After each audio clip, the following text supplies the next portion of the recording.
The other person in that same movie too, and I've also spoken to, is Mopar. He wasn't even a farmer. Mopar, again in Indiana, he does seed cleaning. He has an industry where he does seed cleaning for clients. And so what was happening was Monsanto followed him for 2 years. They would follow him, videotaping him.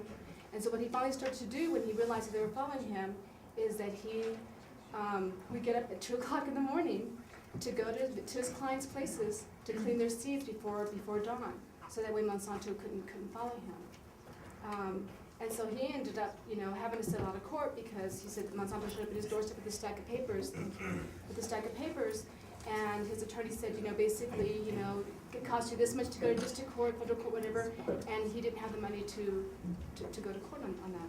And I have here, incidences of other lawsuits that have been filed by Monsanto, lots of them. In fact, in the fact sheet that I passed out to everyone, there was a number of cases and the amount of money, and the average has been $500,000 that people have spent before they just can't defend themselves.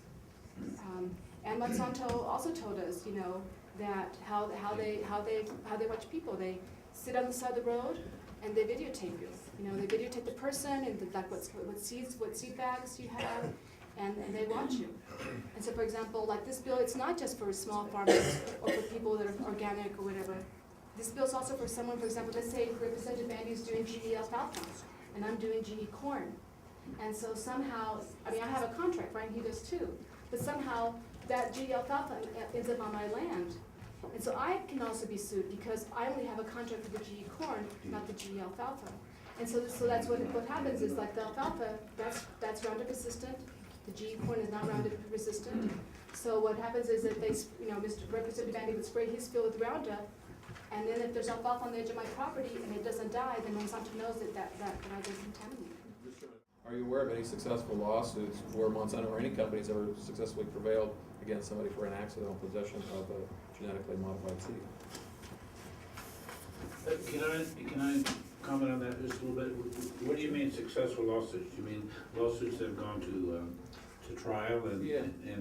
But she's saying lawsuits that have been settled. Yeah, Of course, settling generally has a confidential agreement.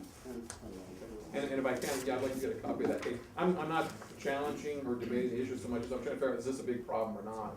So let me narrow the question a little bit. Could either one of you could say, has there ever been a lawsuit filed in New Mexico that this bill would be of any impact to any lawsuits in New Mexico where anybody's been sued by anybody, not just Monsanto or anybody for, I'm going to use your words represented in the bill itself, I guess, the unintentional possession of patented seed or seed products. I believe Professor Thompson testified at the Water and Ag Committee that some people had been, first in the interim committee in September, he had said that someone had been investigated in New Mexico for supposedly saving their seed and selling it. But then at the hearing the other day, the Water Resources Committee, he said that no, some people had been investigated. But again, here's a case, I'll give it to you. It's Monsanto Company versus McFarling, 2005, WL1490051.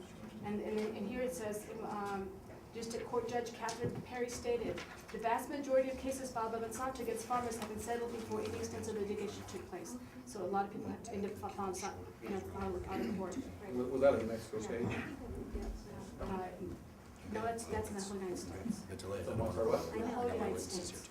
No, my question is still, are either of you aware, is anybody aware of any lawsuits ever filed in the state of New Mexico for unintentional possession of these genetically modified? I am not aware of that. Okay. And again, this is not an attack, I'm just trying to figure out, is this a big problem or a little problem, or a non-existent problem, I think.